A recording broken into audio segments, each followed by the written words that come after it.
Metro શહેરોના કે કોઈપણ શહેરોના રસ્તા છે રેસિંગ ટ્રેક નથી હોતા, આવું આપણે સૌ જાણીએ છીએ ને છતાંય બેફામ ફરતા નબીરાઓ છે એમને આ વાત સમજાતી નથી અને અકસ્માત સર્જાય છે, જેમાં સામાન્ય પરિવારના સામાન્ય લોકો કે જેનો કશો જ વાંક નથી હોતો એમનો એ અકસ્માતમાં ભોગ લેવાઈ જાય છે। વાત ભાવનગરની કરવી છે। ભાવનગરની અંદર પોલીસ પુત્ર એ બેફામ કાર ચલાવી રહ્યો છે। ભાવનગરનો કાળિયાબીડ વિસ્તાર જાણે એને રેસિંગ ટ્રેક લાગી રહ્યો છે। એ વિસ્તારમાં બેફામ સ્પીડમાં કાર લઈને નીકળે છે અને એક સાથે 3 થી 4 લોકોને અડફેટે લઈ લે છે। એક બાઇક સવાર છે કે જેનું મૃત્યુ થયું છે, આ સિવાય અન્ય એક વ્યક્તિનો પણ ભોગ લેવાયો છે અને બાકીના જે લોકો ઘાયલ થયા છે 3 થી 4 લોકો એમને હોસ્પિટલમાં ખસેડવામાં આવ્યા છે। કાળિયાબીડ વિસ્તાર શક્તિ માતાના મંદિર આસપાસ આ એવો વિસ્તાર છે ભાવનગરનો કે જ્યાં વાહનો મોટી સંખ્યામાં હોય છે, અવરજવર વાળો વધારે વિસ્તાર છે।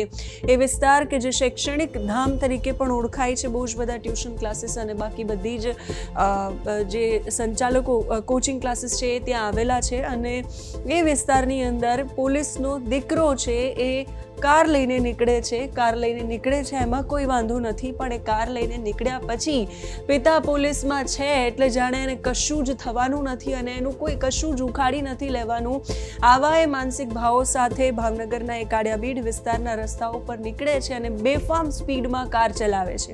એ દ્રશ્યોમાં તમે જોઈ રહ્યા છો એ જે વાહનોને એણે ટક્કર મારી છે, વાહનોનો કચ્ચર ઘાણ નીકળ્યો છે। અંદાજ લગાવી શકાય છે એના પરથી કે કેટલી સ્પીડમાં ત્યાંથી નીકળ્યો હશે અને જેને વાગ્યું છે એની હાલત શું થઈ હશે। એ બેફામ ઓવર સ્પીડમાં ત્યાંથી નીકળે છે અને એક સાથે 3 થી 4 લોકોને ઉડાવતો ફરે છે। એ અમદાવાદના ઇસ્કોનનો તથ્ય કાંડ હોય કે પછી વડોદરાનો રક્ષિત કાંડ હોય કે પછી એના પછી બનેલી કેટલી બધી ઘટનાઓ હોય, એ ઘટનાઓ દરેક વખતે સવાલ કરે છે કે આ અમીર બાપની ઓલાદો, આ નબીરાઓ છે એ ક્યારે સુધરવાના છે। શું પિતા પોલીસમાં છે તો એટલી જાણકારી નહીં આપી હોય કે અહીંયા જે કાળિયાબીડ વિસ્તાર છે ભાવનગરનો કે ભાવનગરનો કોઈ પણ વિસ્તાર છે એ તારા માટે રેસિંગ ટ્રેક તો બિલકુલ નથી। હું પોલીસમાં છું એનો અર્થ એવો બિલકુલ નથી કે તારા માટે રસ્તા ઉપર બેફામ ફરવું એની છૂટ છે, તારા માટે નિયમો ન પાડવા એની છૂટ છે। આવી બેઝિક જાણકારી સંભવતઃ રીતે પિતાએ આપી હશે કે ન પણ આપી હોય, એ દીકરાએ કેટલી સ્વીકારી છે એ ખબર નથી અને એ નથી સ્વીકારી કે નથી સમજ્યો એના કારણે જે માસૂમ પરિવાર છે એનો ભોગ લેવાયો છે। એ જે વિસ્તાર છે એની આજુબાજુમાં રહેતા લોકો પણ એ ઘટનાને જોઈને આશ્ચર્યમાં મુકાઈ ગયા હતા કે આવી રીતે કોઈ કેમ આટલી અવરજવરવાળા અને આટલા ભીડવાળા રસ્તા પર આવી રીતે રેસિંગ ટ્રેક એની મોજ મજા માટે એ આવી રીતે નીકળી શકે, નીકળ્યા તો ઠીક પણ એ બાકીના લોકોને ઉડાવી શકે।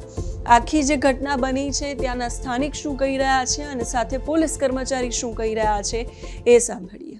નીલમબાગ પોલીસ સ્ટેશનના જે કાળિયાબીડ વિસ્તાર છે તેમાં જે ભગવતી સર્કલથી શક્તિમાના મંદિર તરફ જવાના રોડ ઉપર એક અકસ્માતની ઘટના બનેલી છે, જેમાં ક્રેટા GJ 14 AP ના જે ચાલક જે છે તેણે ખૂબ જ બેફકરાઈથી ચલાવી અને રોડ ઉપર ચલાવી અને જે છે 3 થી વધારે વ્યક્તિઓને ઈજા કરેલી છે, જેમાં એક જે છે ભાર્ગવભાઈ ભટ્ટી તેનું અકસ્માતે મોત થયેલું છે।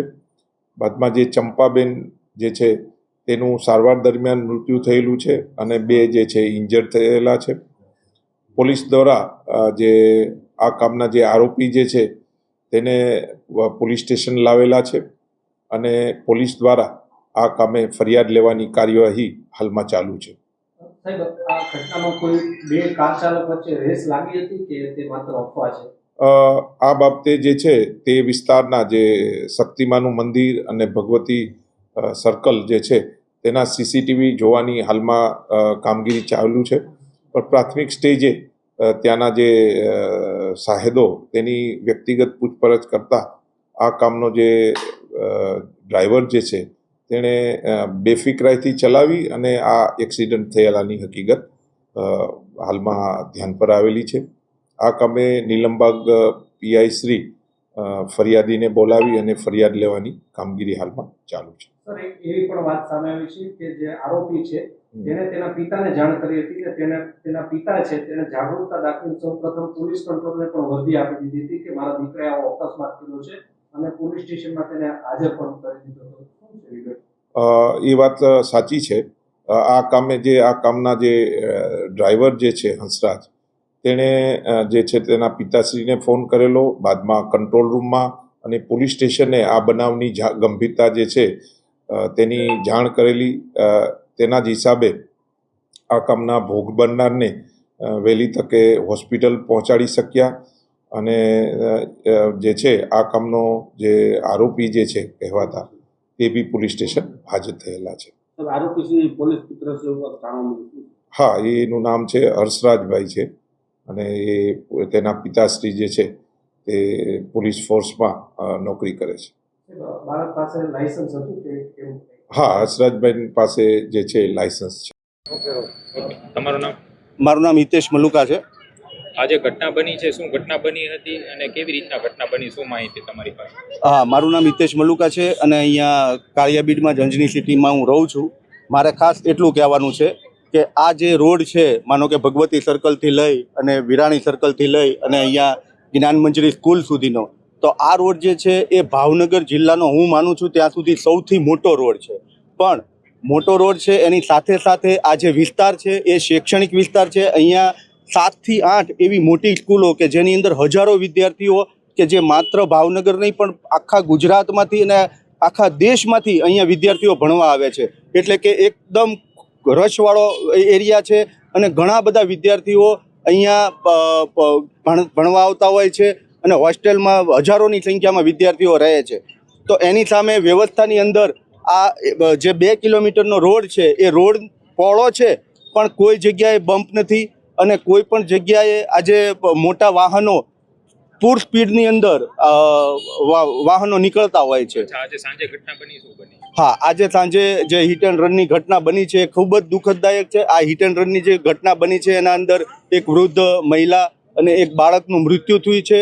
તો આ બાબતે અહીંયા ટ્રાફિક સમસ્યા અને ટ્રાફિક સેન્સની બાબતમાં અહીંયા સરકારે ઘટતું કરવું જોઈએ. તો એ જે પોલીસ પુત્ર છે એને નીલમબાગ પોલીસ સ્ટેશન લઈ જવામાં આવ્યો હતો. એની સામે એની સાથે કોણ હતું એ બધી જ કાર્યવાહી અત્યારે ચાલી રહી છે, બધી જ તપાસ ચાલી રહી છે. સમાચાર એવા પણ મળ્યા છે કે જે પોલીસ કર્મચારીનો એ દીકરો છે, એ જ પોલીસ કર્મચારી ઘટના સ્થળે એનું કાન પકડીને એને ત્યાંથી ખેંચીને લઈ ગયા છે પોલીસ સ્ટેશન અને એના પર કાર્યવાહી કરવા માટેની અપીલ પણ કરી છે. જે પણ અપડેટ્સ આવશે સતત તમારા સુધી પહોંચાડતા રહીશું. પણ એક વાત યાદ રાખવા જેવી છે કે રસ્તાઓ છે કોઈના બાપની જાગીર નથી. સામાન્ય માણસનું જીવ છે એ કોઈના બાપની જાગીર નથી. પિતા પોલીસમાં હોય, પિતા વકીલ હોય કે કોઈ પણ પદ પર હોય, એનો અર્થ એવો બિલકુલ નથી થતો કે નિયમો તમારા માટે નથી. ઉલટાની એ જવાબદારી વધી જાય છે કે આપણા પિતા જે છે એ સામાન્ય જનતાને જો એ શાંતિ, સલામતી અને સુરક્ષાનો અનુભવ કરાવતા હોય, ખાખીધારી હોય, તો એ જેટલા નિયમોનું પાલન સામાન્ય જનતા પાસે કરાવડાવે છે એ જ નિયમો મારા માટે બહુ જ તીવ્રતાથી લાગુ પડે છે. એટલી સમજ જો એનામાં હોત તો કદાચ આ અકસ્માત ન થયો હોત અને આપણે સૌએ પણ એ વાત યાદ રાખવા જેવી છે. આ ઘટના પર તમે શું માની રહ્યા છો કમેન્ટ કરીને કહેજો. અત્યારે આ વિડીયોમાં બસ આટલું જ. નમસ્કાર.